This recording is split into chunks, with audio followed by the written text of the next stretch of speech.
저 다 보이세요? 이거 올라가야 되는 거 아니에요? 생각보다 좀 많이 작죠, 제가. 제가 이제 사진상으로 이제 많이 보시는 분들이 계신데, 그러니까 이렇게 사진이나 이런 화면에서 보면 제가 엄청 키가 큰 사람으로 보이나 봐요. 근데 실제 보면 너무 작으니까 배신감도 약간 느끼고. 저 오늘 이제 실제로 처음 뵙는 분 한번 손 좀 들어봐 주시겠어요? 아, 네. 거의 처음 뵙는 분들이네요. 네, 사진하고 많이 다르죠? 네. 그냥 저는 좀, 말을 할 때 막말도 많이 섞어요. 그러니까 뭐 적지는 맞으시고요. 저는, 채식을 한 지는 지금 한 4년 정도 됐어요. 그러니까 처음에 보통은 채식을 할 때 이제 단계적으로 많이 채식들을 하시는데, 저 같은 경우는 어떤 커다란 계기로 인해서 완전히 그냥 비건으로 넘어간 케이스라서 중간 단계가 없이 그냥 바로 뛰어들었거든요, 채식에. 근데 중간중간에 중간 다리를 겪는 분들은 보통 뭔가를 아직 미련이 있어서 사실 그걸 끊지를 못하잖아요. 그리고 어떻게 보면 이거는 최소한 내가 먹어줘야지 어떤 영양소의 결핍이 갑자기 끊기지 않을까, 혹은 이 정도는 먹어줘야지 그래도 단백질 섭취가 유지되지 않을까, 뭐 이런 생각도 있지만, 사실 영양상의 문제 때문에 중간 다리를 걸치는 게 아니라 사실은 먹고 싶은 욕망이 아직은 좀 많이 깔려있기 때문에 한 번에 넘어가지 못하는 경우가 많은데요. 비건 식사를 한다고 해서 제대로 된 채식을 한다든지 그런 건 아니고, 그러니까 어른들은 말씀하실 때 골고루 먹으라는 얘기를 많이 하시잖아요. 근데 제가 봤을 때 그 골고루라는 개념이 굉장히 되게 다양해요. 도대체 그 종류의 골고루인지 영양소의 골고루인지 그걸 헷갈려 하시는 분들이 되게 많더라고요. 그래서 제가 육류를 안 먹고 뭐 이렇게 하면은, 골고루 먹어야 된다고 그렇게 말씀하시면, 골고루가 뭐냐고 제가 물어봐요. 뭐 고기도 먹고 이것도 먹고 이것도 먹고 그래요. 그래서 그럼 지구상에 있는 모든 생명을 다 한 번씩 다 잡아먹으면 그게 골고루냐고 얘기를 하거든요. 근데 사실 골고루라는 개념은 우리 몸에 어떤 그 필요한 영양소가 제대로 적당히 잘 취해지면서 우리가 사는 데 있어서 지장이 없는, 또 컨디션이 제대로 유지가 되는 그런 몸을 유지하는 게 골고루잖아요. 근데 사람들은 아직도 골고루 먹는 거에 대한 강박이 꼭 고기, 해물, 뭐 이것저것이라고 많이들 알고 있더라고요. 제가 보디빌딩을 처음 시작한 거는 한 3년 전인 것 같아요. 2011년부터 본격적으로 한 2년 반 동안 지금 활동을 하고 있는데요. 보디빌딩을 처음 시작하게 된 계기는, 제가 이제 채식을 하면서 사람들이 얼만큼 채식에 대해서 편견이 좀 있는지 그걸 알게 되었거든요. 채식을 하면 이렇다 저렇다, 또 어른들의 어떤 우려도 있고, 주변인의 어떤 뭐 비아냥도 있고, 또 채식을 하는 사람들을 뭐 정신병자라고 하는 사람들도 되게 많아요. 또는 너무 동물 이런 생명 쪽에 너무 이렇게 집중을 해서 생명 존중의 뜻을 두고 채식을 하는 사람들 보고 무슨 낭만주의자다 이런 얘기를 많이 하시는데, 저 같은 경우는 그런 채식에 대한 여러 가지 말들이 한 3, 4년만 해도 되게 많았어요. 지금처럼 채식만 해도 영양소가 우리가 문제가 없고, 또는 채식만 해도 별 문제 없이 뭐 어린 아이들도 성장할 수 있고, 또는 근육을 만들 수도 있고, 이런 이제 여러 가지 사례들이 많이 나오면서 채식에 대한 편견이라든지 고정관념이 조금씩 깨지기 시작을 했는데, 제가 처음에 보디빌딩을 이제 시작할 때만 해도 채식을 하는 사람이 많이 있는지도 몰랐어요, 저도. 왜냐면 저도 육식을 되게 많이 즐겼던 사람이라 채식을 하리라고는 제가 생각을 해본 적이 없거든요. 그러니까 저도 굉장히 고기를 많이 좋아했던 사람이라서, 이제 어느 날 제가 저는 트레이너 일을 하다 보니까 항상 다이어트에 항상 많이 생각이 있잖아요.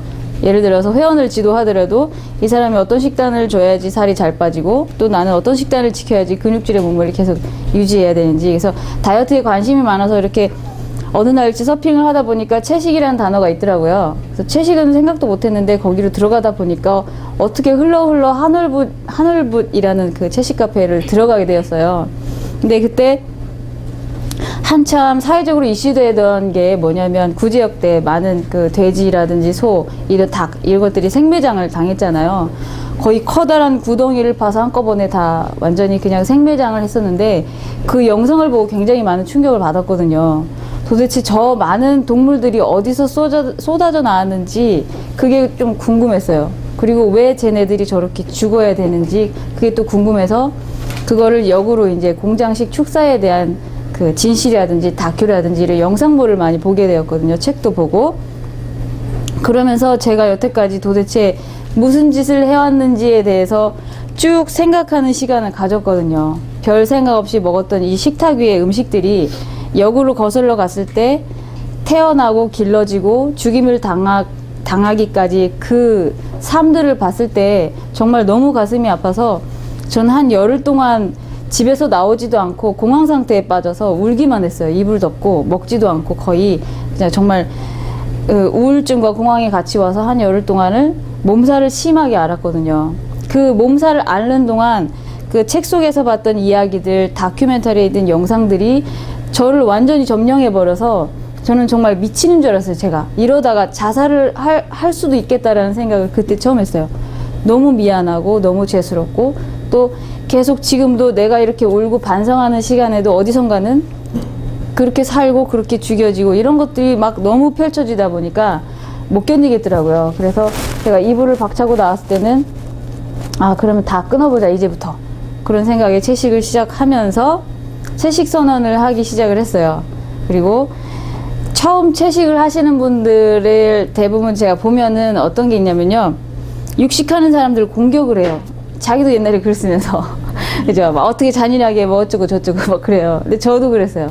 저도 그렇게 좋아해서 먹고 했으면서 그 영상물을 보고 반성했다는 이유 하나만으로 저는 마치 제가 큰 사람이 된 것처럼, 마치 성인이 된 것처럼 아직도 고기를 먹고 즐거워하는 사람들을 되게 아래로 깔아보게 되더라고요. 처음에 제가 채식을 하던 단계에서.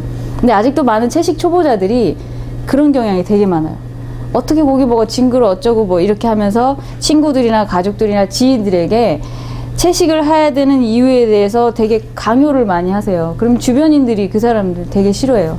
잔소리꾼.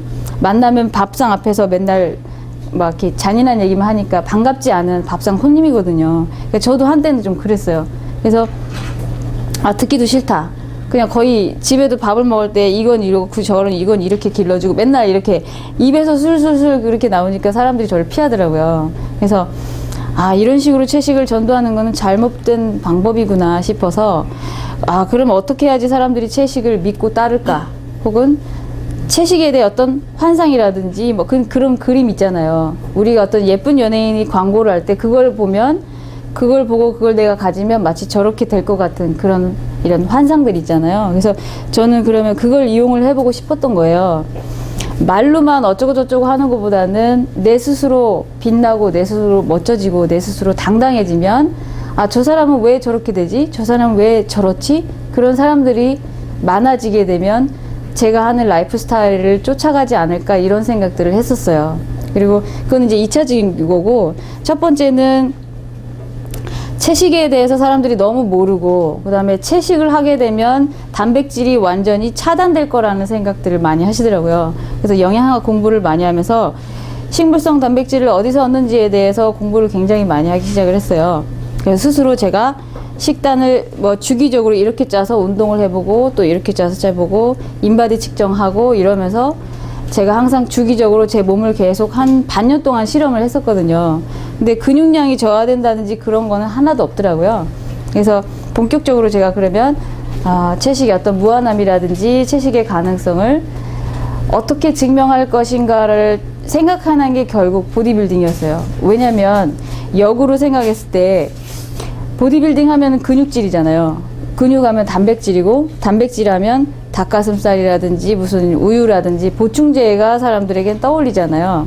그래서 이거 없는 다른 보디빌딩을 한번 만들어 보고 싶어서 이제 시작을 했는데, 처음에 보디빌딩 하겠다고 했을 때 사람들이 다 비웃죠. 우유도 안 먹고 계란 흰자도 안 먹고 아무것도 안 먹고 뭘 도대체 근육을 만드느냐고 막 그러시는데, 저는 그냥 속으로 그냥 비웃었어요. 길고 짧은 거는 돼봐야지 않냐. 그러면서 제가 대회 기간이 한 2달 남았는데 막 시작을 했거든요. 그 전에는 그냥 실험 단계였고, 그래서 대회를 일단 무조건 참가 신청을 해놓고 2달 동안 몸을 만들기 시작을 했어요. 근데 아무도 저를 도와주지 않았어요. 뭐 어떻게 운동을 해야 되고 어떻게 식사를 해야 되고 이런 거를 저는 정말 외톨이 같이 운동을 했는데, 첫 대회에서는 저보다 운 좋게 안 좋은 사람들이 많이 나왔어요. 제가 좋아서 이긴 게 아니라 정말 운이 좋아서 저보다 안 좋은 선수들이 많이 나와서 운 좋게 1위를 했던 거였어요. 그러니까 한 10몇 명의 선수들이 제 체급에 있었고, 그 다음에 다 이제 카트 된 다음에 최종 6명이 선발이 되고, 그 중에서 이제 1, 2, 3위를 선발을 해요. 근데 6번부터 쭉쭉쭉 부르는데 한 3번까지 갔을 때 제 욕심은 한 3위만 해도 좋겠다.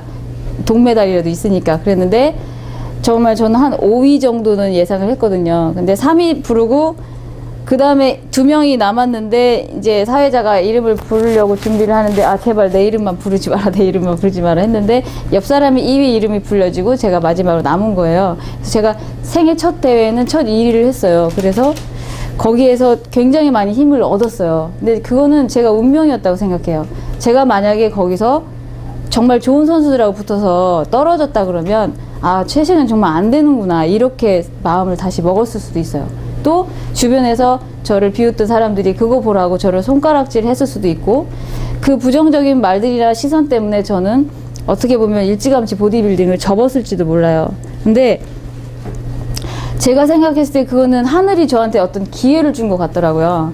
그래, 지금이야, 지금이 시작이기 때문에 처음부터 저한테 좋은 자리를 줬던 것 같아요. 그래서 거기서 이제 희망을 얻고, 그 다음에 용기를 얻어서 계속 이제 보디빌딩에 도전을 하게 되었는데, 그때마다 정말 저는 운이 좋은 것 같아요. 제가 막 몸이 엄청나게 큰 것도 아니고 되게 좋은 것도 아니고 식스팩이 빠바박 박혀 있는 것도 아닌데 그냥 이상하게 항상 1, 2위는 해요. 뭔지 모르게. 근데 저는 그거를 제가 너무 잘해서가 아니라 뭔가가 저를 돕는 기운이 있다고 느껴지는 거예요.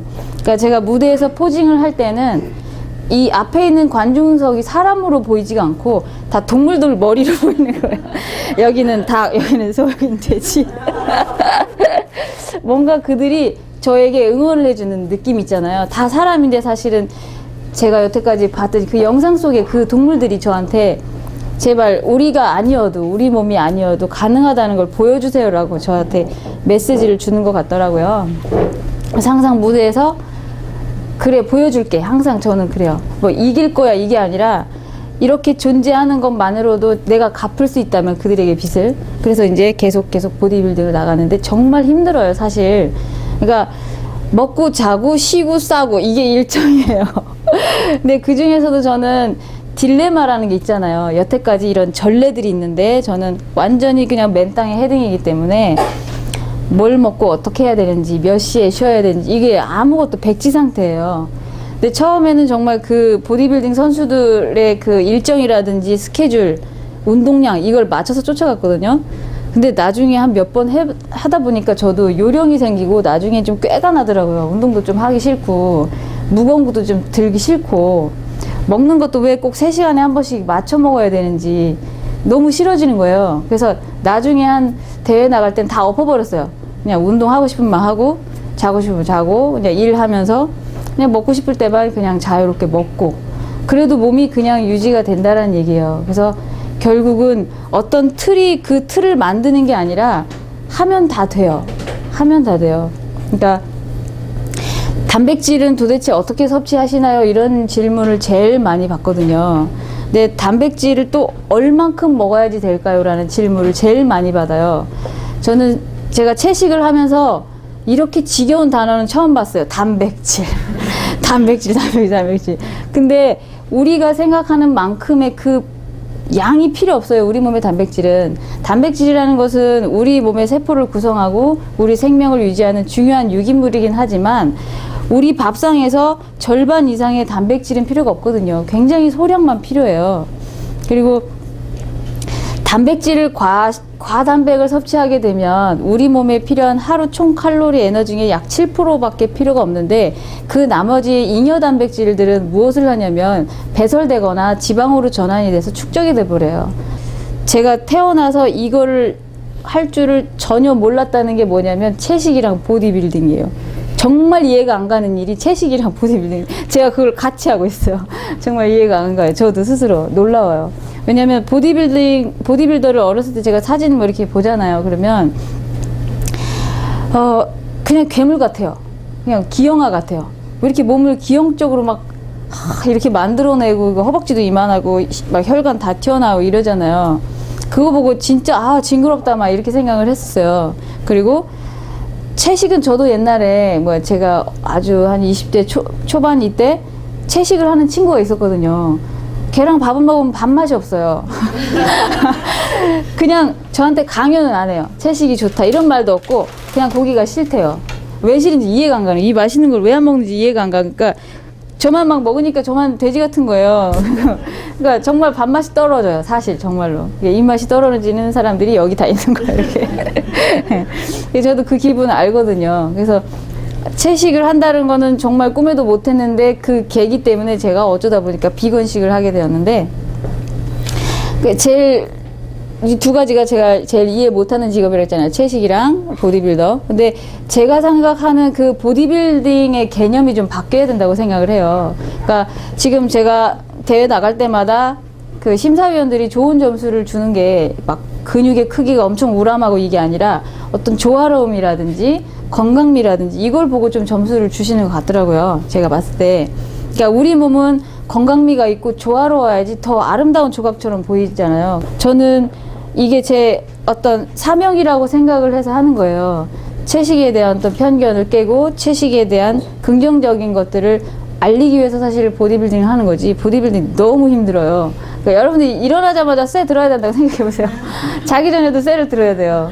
근데 사실 그럴 필요가 없다라는 걸 제가 느낀 게 어느 정도 중간 정도 가다 보니까 근육을 그렇게 막 다그쳐야지 근육이 커지고 막 계속 유지되는 건 아니더라고요. 그러니까 그냥 적당히 잘 제대로 섭취하고 좀 잘 쉬고 쉬어야지 우리 몸이 성장을 하거든요. 그러니까 여러분들이 다이어트를 하시려면은 운동하는 시간 아마 한 3-4시간 걸으면 그래도 가만히 앉아 있는 것보다 살 더 빠지겠지 생각하잖아요. 아니에요. 차라리 쉬는 게 더 살 빠져요. 그러니까 내가 한 3시간이라는 여유 시간이 있어요. 운동 시간이. 그러면 소극적으로 3시간 동안 뭔가 끄적끄적 하는 사람이 있고 한 3-40분 팍 땡기고 2시간을 팍 쉬는 사람이 있어요. 그러면 후자인 사람들이 훨씬 더 몸이 예쁘고 건강하고 살이 더 잘 빠져요. 그러니까 우리가 아주 소극적인 자세로 저강도 고반복의 시간을 운동을 하려 하게 되면은 예를 들어서 걷기 같은 거 있잖아요. 2-3시간 걸으면 관절이 다 나가요. 무릎이라든지 발목, 고관절 이런 데가.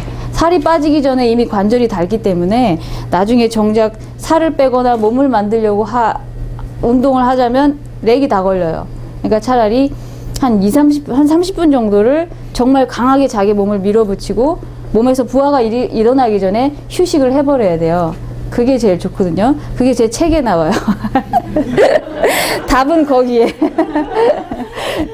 제 책의 구성은 뭐냐면, 그러니까 몸을 계속 지칠 정도로 운동하는 게 아니라 아주 짧게 순간적으로 몸을 밀어붙였다가 쉬게 하는 운동이거든요. 그러니까 여러분이 운동을 하려면 정말 숨이 턱까지 차서 정말 도저히 못 참겠다, 못 하겠다까지의 어떤 한계는 가야 돼요. 그러다가 한계를 넘어가기 직전에 끊어주시는 게 좋아요. 왜냐면 한계를 넘어가다 보면 너무 힘든 게 이 뇌에 남잖아요. 운동을 너무 고강도로 많이 하시는 분들은 운동에 대한 거부감이 더 커져요.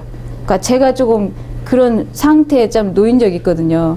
한 1년 동안 보디빌딩에 미쳐가지고 주변에서 저한테 다 미쳤다 그랬어요. 운동에 미쳤다고. 눈 뜨면 일단 산부터 뛰고 내려와서 체육관 가서 이렇게 웨이트 트레이닝 하고 먹고 와서 다시 먹은 즉시 바로 러닝머신에서 1시간 반 걷고 소화되면 다시 운동하고 막 이거를 미친 듯이 1년 동안 했었어요. 그러니까 누구 만나지도 않고 술도 안 먹고 그 좋아하는 술도 안 먹고 친구들도 잘 안 만나고 그러니까 정말 미친 사람처럼 이렇게 생활을 했었는데 그러다 보니까 체육관 가면요. 그저께 너무 힘들었던 게 확 생각나서 하기가 싫어지는 거예요. 정말 운동하기가 너무 싫어지는 때가 있었어요. 그러니까 몸을 계속 밀어붙이고 에너지를 사용하다가 사용을 안 하니까 살이 찌기 시작하는 거예요. 왜 운동하다가 안 하면 살찐다고 하죠. 똑같아요. 우리가 에너지는 똑같이 우리가 섭취를 하는데 영양분을 그러니까 얘보다 이만큼을 더 많이 써서 유지를 했단 말이에요. 내 몸을. 근데 운동하기 꾀가내서 똑같이 먹는데 운동을 이만큼만 해요. 그럼 나머지 이만큼의 양이 있잖아요.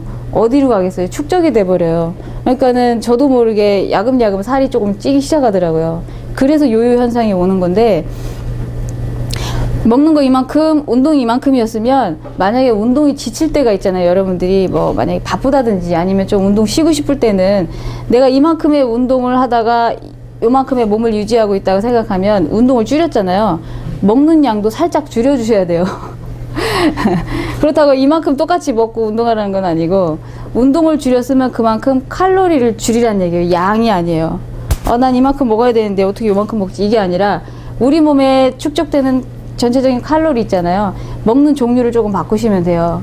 그러니까 뭐 빵이라든지 면이라든지 떡이라든지 이렇게 좀 거의 원형이 아닌 가공된 식품들 있잖아요. 그런 것들은 대부분 좀 혈당을 많이 올려서 살이 찌게 하는데, 내가 가공된 식품들을 좀 많이 먹었다면 운동을 줄였을 때는 자연식으로 바꿔줘야 돼요. 근데 칼로리를 확 낮춰서 자연식으로 하다가 운동을 고강도로 올려버리면 또 얘가 힘이 안 나와요. 그럴 때는 전에 먹던 조금 이렇게 칼로리를 좀 높은 거 이런 것도 좀 균형을 맞춰서 먹어주시면 더 좋아요. 제가 뭘 이렇게 가져와서 해야 되는데 이게 떠들다 보면 길이 일로 빠지고 절로 빠지고 일로 빠지고 절로 빠지고 그래요. 자, 그러면 이제 보통 이게 이렇게 앉아 있어요. 사람들하고 왜 채식을 하느냐는 질문 되게 많이 받죠. 너 왜 채식을 하니? 근데 그 사람들은 정말 우리가 왜 채식을 하는지에 대한 신념을 듣고 싶은 게 아니라 대체 이 맛있는 걸 왜 안 먹는지 그 질문이에요. 그런 질문을 많이 받으셨을 거예요. 그리고 나는 사실 이러저러해서 채식을 해라는 이유들이 다 있잖아요. 신념들이. 아파서 뭐 어떤 병을 호전시키기 위해서 식이요법을 이용하려고 채식하는 사람이 있고 다이어트를 위해서 하는 사람이 있어요. 이 두 사람들은 인정을 해줘요. 왜냐면 얘는 목표가 있구나. 다이어트를 해. 얘는 조금 한약 먹으니까 아프니까 그래 잠깐 고기 끊어도 돼. 그런데 난 생명보호야. 그러면 이게 뭐 막 이렇게 돼요. 니까지게 뭔데 막 이렇게 마치. 그러니까 우리가 나를 위한 채식 있잖아요. 내가 아프고 내가 살을 빼야 되니까 라는 거는 인정을 해줘요. 상대방이. 그래 너를 위해서. 그런데 내가 아닌 남을 위한 다른 생명을 위해서 나는 취하지 않기 위해서 채식을 하는 거야 라고 하면 다들 비아냥거리거나 해요.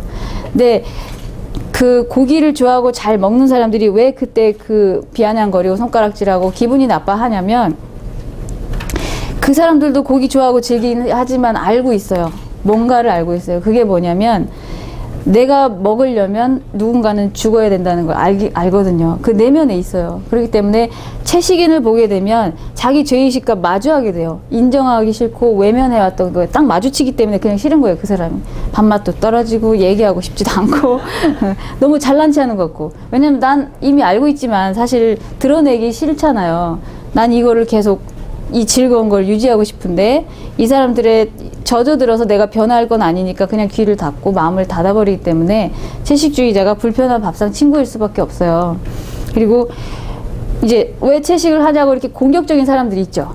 고기를 먹어야 되고 이건 뭐 저게 뭐 공평 어쩌고저쩌고 막 이런 사람 있어요. 막 육식을 돕고 막 당위성을 주장하는 사람도 있단 말이에요. 그 사람들한테 찍소리 못하고 풀이 죽어서 이렇게 돌아서는 채식인도 많아요.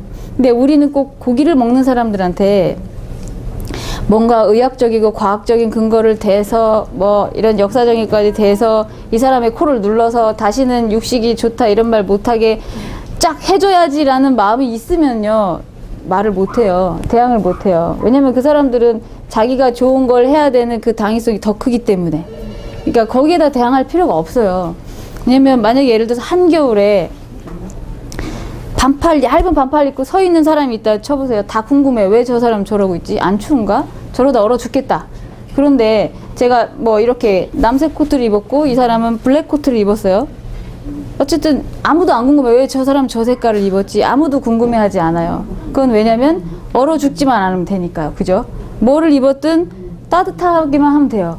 근데 우리는 남색 코트와 블랙 코트 똑같은 거예요. 채식을 하든 육식을 하든 살기만 하면 되잖아요. 잘 살기만 해도 안 아프고 안 죽고, 그죠? 이 반팔 입은 사람처럼 당장 얼어 죽을 건 아니란 말이에요. 내가 어떤 코트를 입었건 무엇을 먹었건 내 몸이 너보다 나으면 되지 않느냐 이거예요. 제 주의는. 또 뭐 그렇게 멋진 몸매를 유지하는 그런 얘기가 아니라 없어도 될 걸 굳이 취하지 않아도 된다는 얘기거든요. 난 까만 거 입으니까 너도 까만 거 입어야 되지 않냐? 왜 파란 거 입어 저리 막 벗어 막 이러진 않잖아요. 그죠? 채식과 육식도 마찬가지예요. 여러분이 선택한 걸 그냥 취할 뿐이고요. 그다음에 제가 뭐 방송 촬영도 많이 하잖아요. 항상 PD들이나 작가가 물어보는 게 아까 말한 그 단백질이라는 지겨운 그 단어 있죠. 그 항상 이렇게 도대체 그러면 자 좋습니다. 채식 다 좋아요. 다 알겠어요. 하면서 항상 물어보는 게 이거예요. 도대체 육류를 대신해서 육류를 대체할 만한 게 뭐가 있을까요? 육류를 대신해서 대체해서 어떻게 드세요라고 해요. 근데 그 말은요, 육류의 위대함을 이미 깔고 있어요. 도대체 그렇고 채식도 되는구나 이게 아니라 이렇게 위대한 걸 왜 안 먹고 그럼 뭘로 해? 이 질문이거든요. 저는 그래요. 제가 하는 채식은 육식을 대신해서 어떤 채소에 있는 영양소를 끊임없이 단백질을 찾아 헤매서 먹는 게 아니고 두 개 중에서 내 몸에 필요 없는 걸 그냥 차단했을 뿐이에요. 그거 안 먹어도 우린 살거든요. 그러니까 이걸 대체해서 이만큼을 더 먹는 게 아니라 이 중에서 내게 필요 없는 것을 잘라버린 거거든요. 그걸 대체할 필요가 우리가 있을까요? 없죠? 그냥 편안하게 채식을 하시면 돼요. 그리고 제가 가장 당부드리고 싶은 거는 채식도 좋아요. 그리고 고기를 먹게 되면 제가 만약에 이런 공장식 축사 이런 뭐 정말 비참함이 없다면 저도 여전히 고기를 즐기는 사람이었을 거예요. 그러니까 제가 어렸을 때 그 시골 환경은 몇 시인가요? 시간을 맞춰야 돼서 제가 그 환경은 시골에는 보면 가축들이 다 있어요. 이렇게 조금씩. 근데 겨울에는 따뜻하게 해주고 여름에는 시원하게 해주고 물도 주고 이렇게 주인과의 계속 교감을 한단 말이에요. 그리고 이제 때가 되면 뭐 잔치상에 올라갈 수도 있죠. 근데 또 좀 돈이 더 많은 사람은 가축이 좀 더 많아요. 더 많은 사람 좀 더 많겠죠. 제가 어렸을 때 보던 그 축사 환경들은 주인이 항상 밥을 제때 주고 새끼를 낳으면 따뜻하게 해주고 살아생전만큼은 정말 생명답게 대우를 받다가 뭐 잔칫날 몸이 너무 좋아서 운이 없어가지고 그날 이렇게 가긴 해요. 그렇지만 동네 사람들이 다 나눠서 먹어요. 다 이렇게 들고 와서 저도 들어서 이렇게 해본 적이 있거든요. 가가지고 다 나눠서 남김없이 먹는 거거든요. 그런 것들을 보고 자랐기 때문에 저는 고기를 먹는 것 또는 동물을 도축하는 거에 대한 거부감이 전혀 없이 자랐어요. 그렇기 때문에 근데 한 가지 저는 이제 개를 잡는 것도 많이 봤거든요. 그래서 개는 또 다른 동물과 다르게 사람들하고 유대관계가 굉장히 좋잖아요. 교류도 많이 하고. 그러니까 저도 항상 이제 강아지를 뭐 어디에서 새끼 낳았다 그러면 가져오면은 얘는 내 친구고 동생이고 내 짝이에요. 그럼 얘를 껴안고 자고 뭐 이렇게 학교 갈 때 인사하고 어쩌고 저쩌고 뭐 같이 놀이 친구도 되기도 하고 뭐 내 애기 같이 놀기도 하고. 근데 얘가 한 1년 정도 되면 없어져요. 저는 개 수명이 1년이라고 생각했거든요. 어디 갔냐 그러면 뭐 어디 갔다 이러고 뭐 쥐약 먹고 죽었다 이러고 그냥 없어져요. 1년만 되면. 그래서 왜 그런지 몰랐었어요. 근데 어느 날 제가 뒷동산에 놀고 있는데 걔도 1년이었겠죠. 1년이면 거의 다 크잖아요. 한 6, 7개월, 8개월이면 일단 몸집은 다 커져서 살이 좀 있나 봐요. 그래서 놀고 있는데 이제 동네 아저씨랑 우리 아빠랑 걔를 데리고 와서 이제 잡는 거를 처음 봤어요. 좀 너무 충격이었어요. 그러니까 어렸을 때 제 눈에 비친 그 애 모습이 너무 비참했었어요. 그래서 그때부터 저는 그 전에는 먹었어요. 저도 개고기를 어렸을 때. 먹을 게 뭐 별로 많지가 않고 그다음에 맛있게 해주니까 먹잖아요. 얼마나 맛있겠어요. 어렸을 때 먹을 게 없는데 그걸 주면. 근데 그걸 보고 나서 못 먹겠더라고요. 그리고 나서 절대 개고기는 먹어서는 안 되는 사람이라고 주장하면서 이제 큰 거예요. 개고기 식용 반대주의자로 큰 거예요.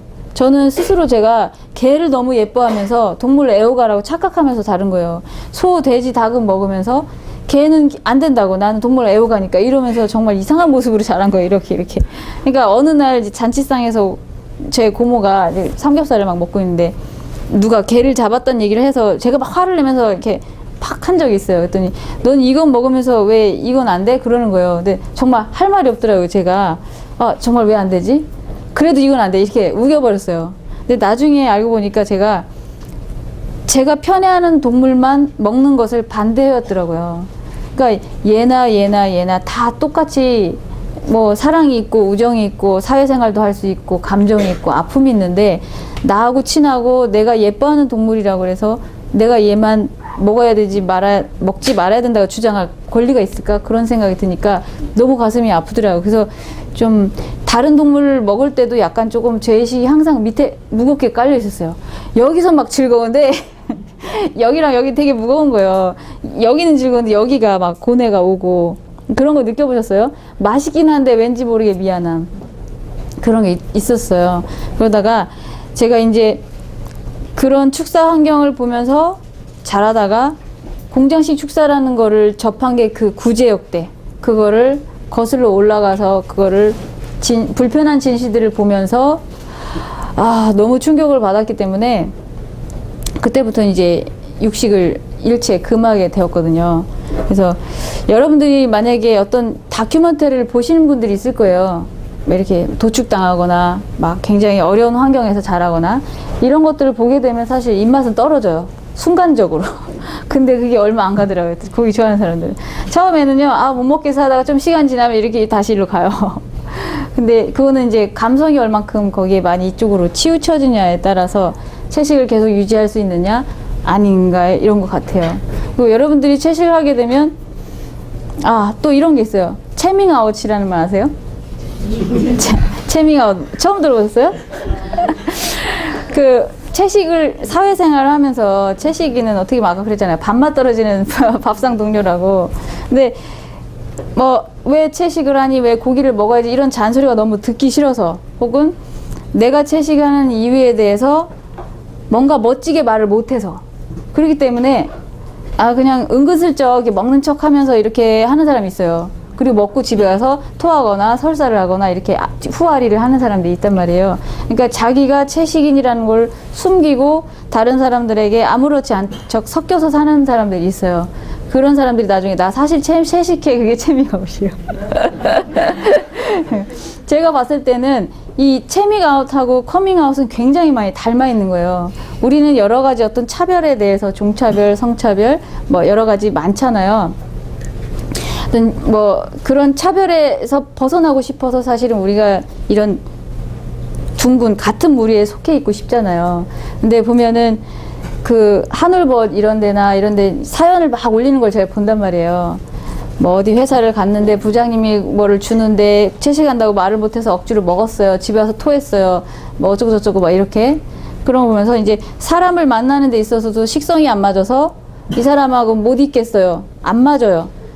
이런 건 나의 정말 같은 식성을 가진 반려자를 찾고 싶은데 어려워요. 이런 것들을 보면 정말 닮았구나, 이런 생각이 들더라고요. 어떻게 보면 일반인 그룹에 섞여서 일반인인 것처럼 하지만 자기의 어떤 식성이나 욕망이 또 다르게 있잖아요. 그런 걸 보면은 좀 안타까운 것 같아요. 그러니까 채식을 하면 그냥 당당하게 채식을 하면 되고, 그거를 일부러 숨기고 자기가 괴로워야 될 필요가 있는지 모르겠어요. 그러니까 억지로 먹고 와서 엄청 괴로워해요. 몸이 괴로운 게 아니라 의식이. 왜냐하면 자기 스스로 자기를 배신한 것 같아서 어떻게 많이 이렇게 힘들어 하더라고요. 근데 그럴 필요가 있을까 싶어요, 저는. 그러니까 제가 워낙에 좀 고집스러워서 저는 그런지 모르겠는데, 채식을 하게 되면 그냥 당당히 하시고요. 고기를 먹는 거는 반대하는 건 아니에요, 저는. 다만, 먹기 전에 이 삶은 좀 생명답게 존중을 해주고, 죽였으면 머리부터 끝까지 남김없이 먹었으면 좋겠어요. 차라리 닭발을 먹든 족발을 먹든 남기지 말고. 근데 문제는 너무 많이 남긴다는 거예요. 이 지구를 보면요, 인간들이 먹어야 될 온통 저장 창고로 다 있어요. 보면은 우리 집에 있는 냉장고만 냉장고가 아니에요. 커다란 축사들이 바로 인간들의 먹이 냉장고예요. 근데 누구는 먹기 위해 태어나고 누구는 먹히기 위해 태어난다는 게 정말 슬프더라고요. 그러니까 정말 저는 생명 존중도 좋고 그렇지만, 여러분들이 만약에 고기를 취한다고 하면 정말 최소한만 취했으면 좋겠고요. 그 다음에 제가 가장 근절하고 싶은 건 이제 모피예요. 모피라는 거는 차라리 죽으면 그 고통이 끝나지만 끝이 없잖아요. 계속 빼앗기고 계속 착취당하고. 여러분들이 뭔가가 갇혀서 계속 끊임없이 착취를 당한다면 얼마나 힘들겠어요. 그게 우유도 마찬가지거든요.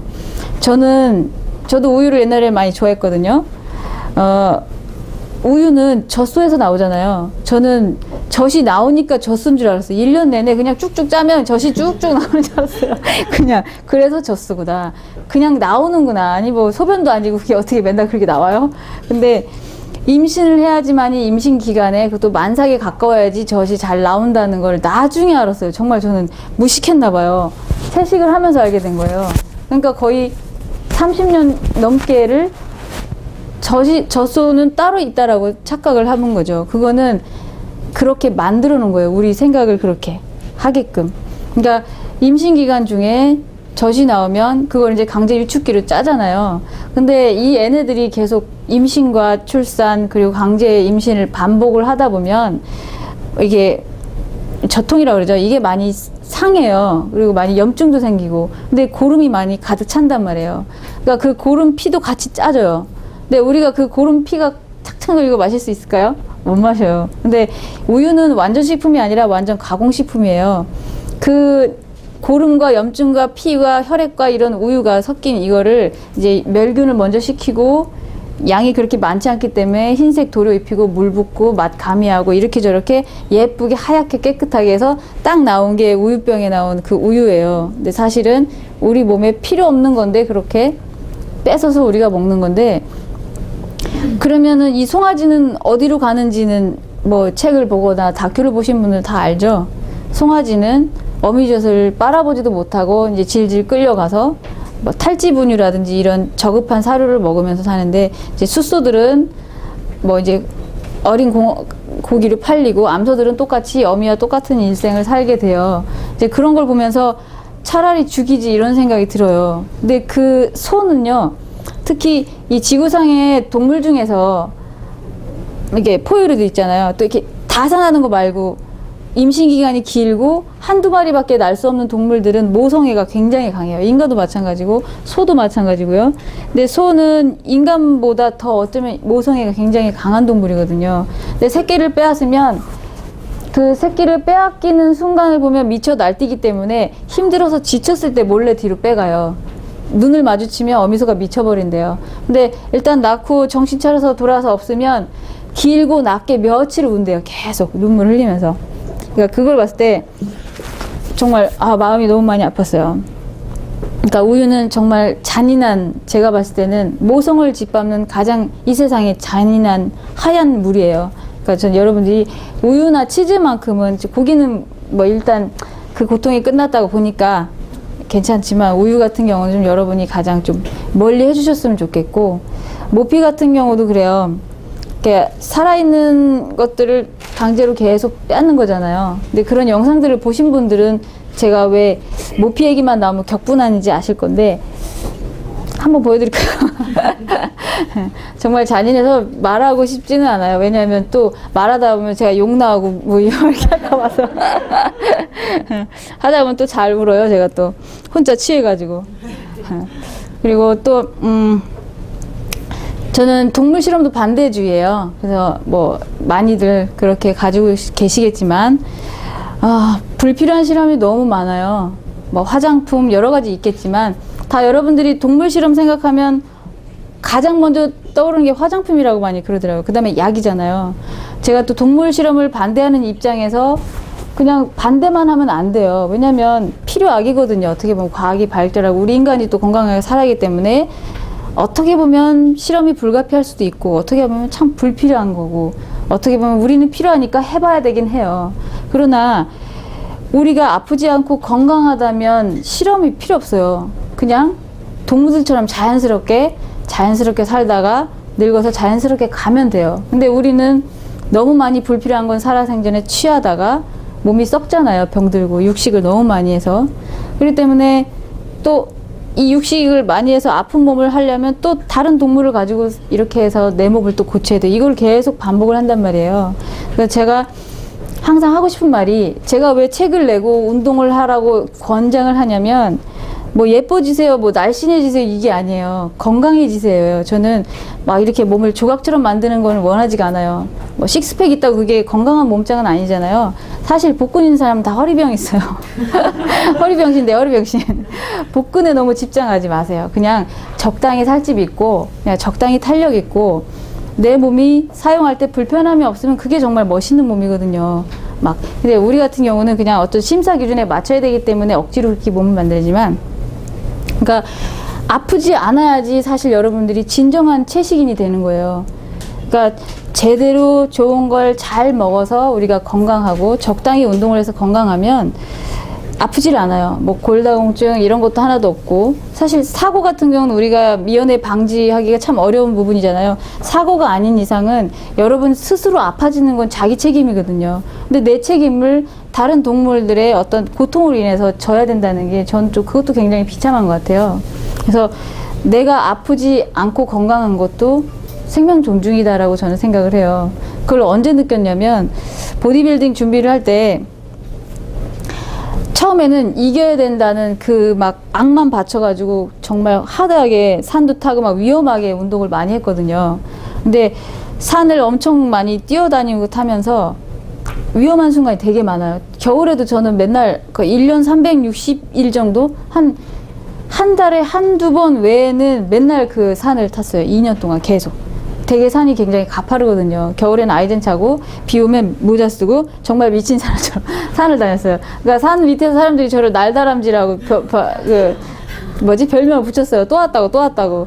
아무 말도 안 하고 입 닫고 그냥 뛰어갔다가 뛰어 내려와요. 근데 그게 되게 가파르고 위험한 산이거든요. 근데 그러면서 정말 확 넘어질 뻔했던 순간에 어떤 생각을 했냐면, 처음에는 지금 내가 다치면 대회 날이 이쪽인데 한 2, 3주 치료할 때 내가 이렇게 누워있으면 내가 지는데? 막 그 생각 있잖아요. 지기 싫은 마음이 너무 많아서. 왜냐면 채식을 너무 까니까. 지기 싫은 그 악에 받쳐서 한 3주면 어떡하지? 막 이렇게 하다가 나중에는요.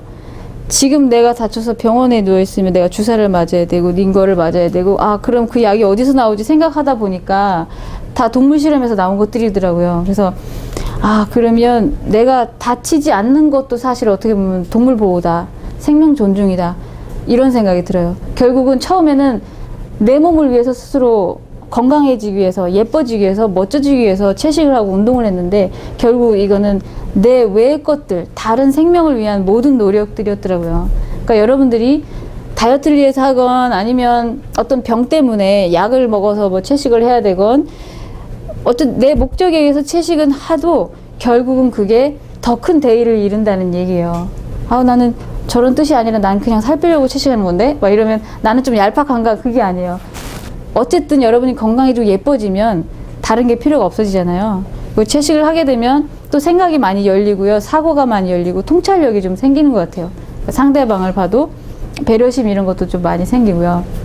그 다음에 채식을 하다 보면 이제 술도 잘 먹어요. 해독이 잘 되더라고요. 그러니까 저는 비건이라고는 말하지만 사실 비건은 아니에요.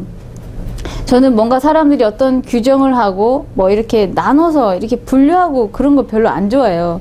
무슨 채식 뭐 이렇게 있잖아요. 마치 피라미드 같이. 근데 이게 아니거든요. 뭐 페스코, 락토, 오보 어쩌고 저쩌고 비건 이렇게 있는데, 사실 우리 관계나 이런 건 이게 아니라 이거예요. 이건데 그냥 가리고 아니고의 종류만 좀 이렇게 다를 뿐이지, 뭐 최고지가 비건도 아니고 제 어떤 삶의 방향이나 목표도 완벽한 비건이 되는 건 아니거든요. 근데 이게 어떻게 보면 제 올가미가 돼버리더라고요.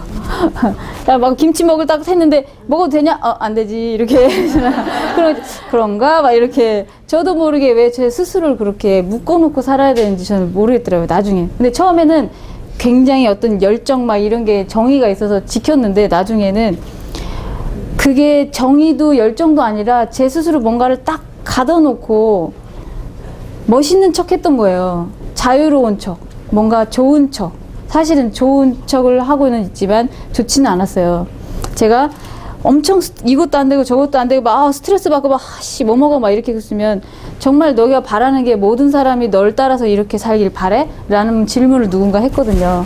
그게 아니거든요. 이렇게 스트레스 받는 비건은 비건이 아니에요. 정말 비건은 다른 생명을 존중하고 나를 존중하고 그냥 풍족한 느낌? 그냥 그렇게 편안하게 살고 있는 거거든요. 근데 제가 너무 이 칸막이를 쳐버리니까 제가 답답해서 미치겠더라고요. 비건이고 뭐고 모르겠더라고요. 나중에는 그냥 비건은 비건이지만 편안하게, 이런 거 저런 거 다 못 따지겠더라고요. 근데 정말 여러분들이 채식을 하면요, 비건이 진짜 채식인이구나, 그게 최고구나, 나도 저렇게 해야 되나, 나 비건 아닌데 어떡하지, 이렇게 꿀리는 사람들 있어요. 비건 앞에 꿀리는 사람들. 그거 아니에요, 여러분들. 당신이 선택한 그대로 그냥 행복하게, 그러나 정말 최소한만, 그리고 예의를 갖춰서 드시면 돼요. 그러나 너무 불필요하게 많은 거를 취하지 마시고요. 우유라든지 모피는 먹는 것보다 더 잔인하다는 사실 여러분들 좀 알아주셨으면 좋겠고요. 아프지 마시고 건강했으면 좋겠어요. 네, 여기까지였습니다.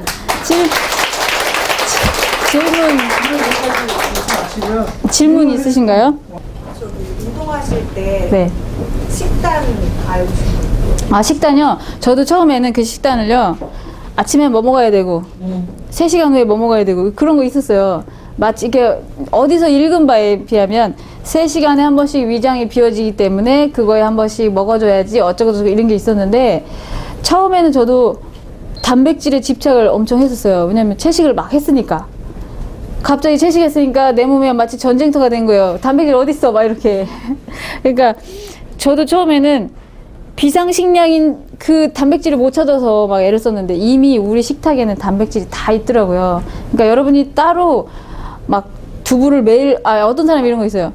두부를 하루에 몇 번 먹어야 돼요. 콩을 몇 컵 먹어야 돼요. 두유는 맨날 먹어야 되나요? 안 그래요. 그리고 견과류가 좋다니까. 그럼 견과류는 매일 먹어야 되죠. 한 줌씩. 하루 견과, 한 봉지. 아니에요. 그렇지 않아요. 그러니까 제가 봤을 때 두부를 따지자면 이거는 뭐 기초 대사량이라든지 신체 사이즈라든지 성별에 따라서 약간 다르긴 하지만 두부 같은 경우는 한 일주일, 요번에 작잖아요. 두부가. 한 일주일에 2모 정도면 충분해요. 그리고 콩 같은 경우는 그냥 여러분이 밥을 하실 때 콩밥을 먹는 게 좋은데, 콩과 이 곡류는 서로 필요한 단백질이 하나씩 없기 때문에 둘이 만나면 완전 단백질이 돼서 완전해지거든요. 그래서 콩밥이 되게 좋은 거예요. 그래서 그냥 콩밥을 놓고 여러 가지 반찬을 드시는데, 저 같은 경우 아침에는 좀 걸러요. 그러니까 우리가 만약에 아기라고 쳐보세요. 아기가 깨어났어요. 아니, 태어났어요. 태어났는데 처음에는 뭘 먹어요? 엄마 젖을 먹잖아요. 바로 가서 닭고기 안 먹어요. 그죠?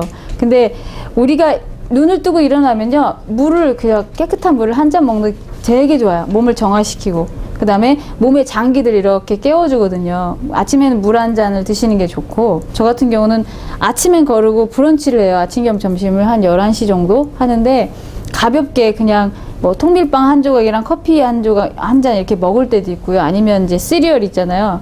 시리얼인데 이렇게 과자 같은 거 말고 이제 그대로 눌러 놓은 거 있잖아요. 과당이 없는 거. 그거를 이제 과당이 없는 두유를 부어서 뭐 사과라든지 이런 키위를 좀 잘라서 이렇게 먹을 때도 있고요. 그다음에 점심 때는 일반식을 먹어요. 그러니까 여러분들이 만약에 만찬이 딱 차려져 있다 생각해봐요. 육식 뭐 이게 다 해서. 근데 여기서 고기, 생선, 계란, 우유만 이렇게 싹 빼도요, 이 나머지에는 이미 여러분에게 필요한 단백질이 다 들어있어요. 이미. 이걸 대체할 이게 뭐가 더 필요한 게 아니라 필요 없는 것만 이렇게 그냥 쓱 치운 거거든요. 그대로 여러분이 믿고 드셔도 돼요. 그리고 중간에 배가 고프기 때문에 간식 같은 경우는 뭐 견과류를 뭐 조금 먹을 때도 있고요. 저 같은 경우는 뭐 떡을 조금 먹을 때도 있고, 아니면 뭐 콩콩볼이라고 뭐 이렇게 싸갖고 다니는 거 조그만 것도 있고, 되게 그냥 빵을 좀 찢어 먹기도 하고 그래요. 근데 소량, 그냥 당장 허기만 면할 정도 조금 먹고요. 저녁에는 낮에 칼로리가 이제 모임이 많아서 칼로리 섭취가 많았을 때는 키위를 한 5개 정도를 잘라서 먹어요. 여러분들 이렇게 변비 있는 사람들 있잖아요. 그리고 비타민 부족하신 분들은 키위를 좀 많이 드시면 되게 좋아요.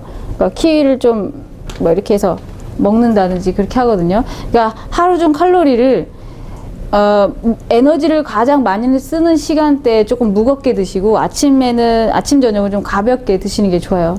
그리고 여러분들이 뭐 단백질류를 드실 때 있잖아요. 뭐 두유를 먹는다든지 뭐 두부 샐러드를 한다든지 했을 때 단백질이 우리 몸에 들어갔을 때 혼자만 가는 게 아니라 단백질을 분해하고 흡수하고 이런 도와주는 영양소들이 같이 따라가줘야지 우리가 단백질이 우리 몸에 섭취가 돼요. 그러니까 예를 들어서 구연산이나 비타민이 풍부한 것들이 많은데, 보통 새콤한 과일류들이 단백질 분해 요소가 있어요. 걔네들은 우리 몸에 단백질 덩어리가 뚱 들어가서 그냥 띵 나오는 게 아니라 얘를 일일이 다 분해해서 몸에 들어가게끔 도와주거든요. 뭐 이렇게 쉽게 말해서 육류 요리할 때 많이 쓰는 게 뭐 파인애플, 레몬 이런 거잖아요.